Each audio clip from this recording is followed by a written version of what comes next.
Brilliant win for the Villa in the Champions League. What a win. 4-2 against Celtic. Celtic, fair enough, you guys played really well. Any Celtic fans can really be quite proud of yourselves, especially if your team. You come down to a Premier League team and you smashed it. You played really well, especially first half. I think the injury to Matty Cash kind of took Villa out of their flow, especially as we were controlling the game at 2-0 at the time. Another injury to a defender, this time a right back. Not great for the Villa, but we are buying players in the window, and hopefully we can get a few more in before the end of the transfer window, which is on Tuesday. So you know what? Up the Villa edits. Yo, what's up, man? Up the Villa, mate. What a win. Banging win. I predicted to some guys that I was speaking to that Villa would win. I thought we'd smash Celtic because the intensity of the Premier League is that it's very hard to play against Premier League teams if you're playing in the Scottish League, if I'm being very honest. But I think Celtic did well. They showed their quality, even at 2-0 down. They showed a lot of heart. They were very professional. They didn't give up. They were still showing that they were dangerous on the counter-attack. But Villa's quality going forward was just overwhelming Celtic. The quality of the Villa going forward was phenomenal. Unlucky for Ollie Watkins to miss a penalty in the second half. I think in the second half we dominated Celtic and we should have scored 2 or 3 more goals. We ended up winning 4-2. I think it could have been 6-2 or even 7-2 if I'm being very honest. But I think Celtic showed a lot of heart, and I think Celtic fans should be proud of their team. As for the Villa, what a win. With a very sort of threadbare first 11 at the moment. A lot of players injured, players potentially leaving the club like Duran, even Arsenal bidding for Ollie Watkins.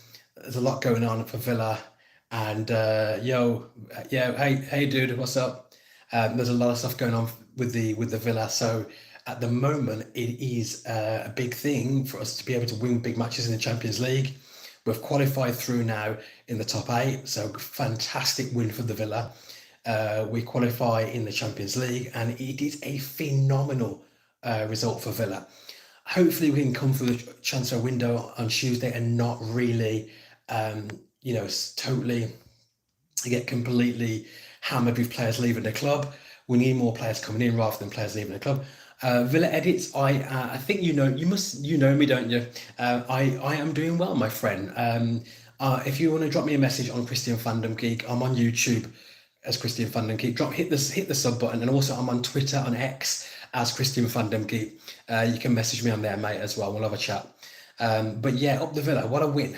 What a win. The atmosphere at Villa Park was electric. I was watching it on TV with the missus on the BT Sport. It's taken over a different app now, isn't it? But it used to be BT Sport. Absolute brilliant win. As per usual with Villa, they keep you on the edge of your seat. They keep you on your toes because defensively, the team at the moment is a little bit not the strongest. Let's be honest. We're very electric going forward, but a bit naive at the back. Noah Smart. Oh, Noah.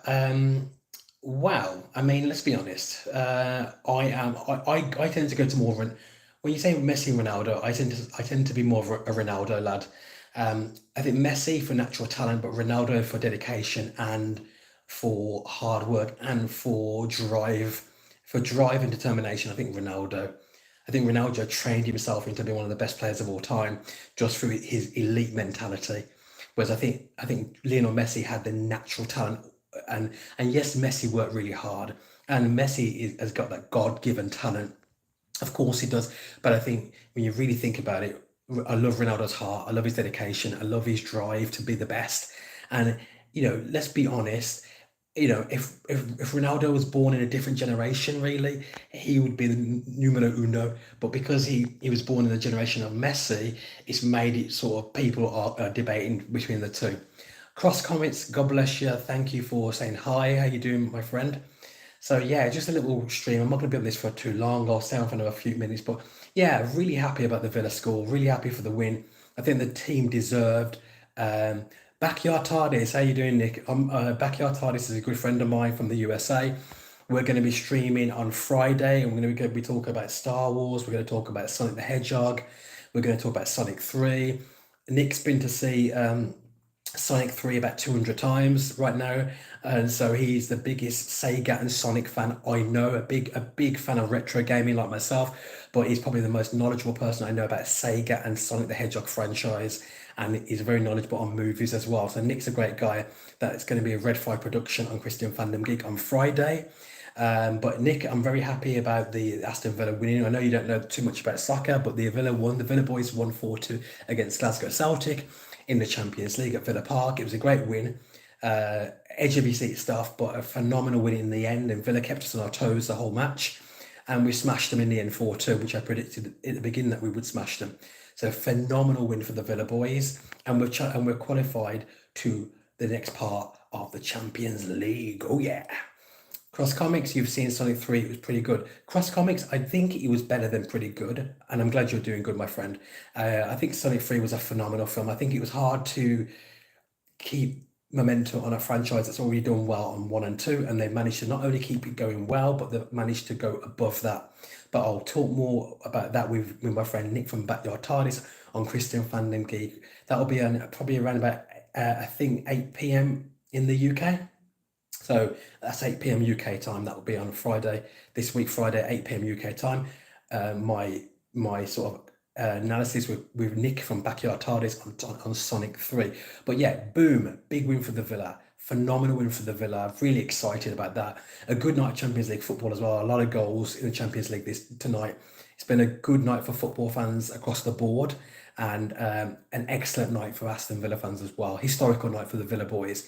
And let's hope that we have a good outcome for the transfer window going on Tuesday, because like I say, there's talk Duran's leaving, there's talk Ollie Watkins, there's Arsenal putting a big bid for Ollie Watkins. So we really need to see how the next few days are going in terms of what the Villa squad will look like on Tuesday. I'm going into Wednesday, to be honest. Tuesday evening going into Wednesday. I do believe Villa will bring in a few more players as well, especially if we sell Duran. To the Arab League. I don't know why Duran would want to go to the Arab Leagues. I think it's absolute stupidity. He's a young man that could go to Real Madrid or Barcelona in the future, or even, Bayern Munich or something like that. I don't know. I don't understand why he would need to go to the Arab League so young. It's the sort of thing, maybe if he was 29, 30 years old, go there for a last payday, fair enough. But he's what, 20, 21 or whatever. He's a really young lad, still building himself as a footballer. He needs to stay in Europe, let's be honest, because they're the best clubs and the best league. But it's crazy, but there you go. Anyway, I'm going to wrap this up now, but I've enjoyed this little mini stream with you guys, and I'll be back with you again soon on Christian Fandom Geek Productions. Be safe, be well, be kind, and I'll be with you again very, very soon. Up the Villa.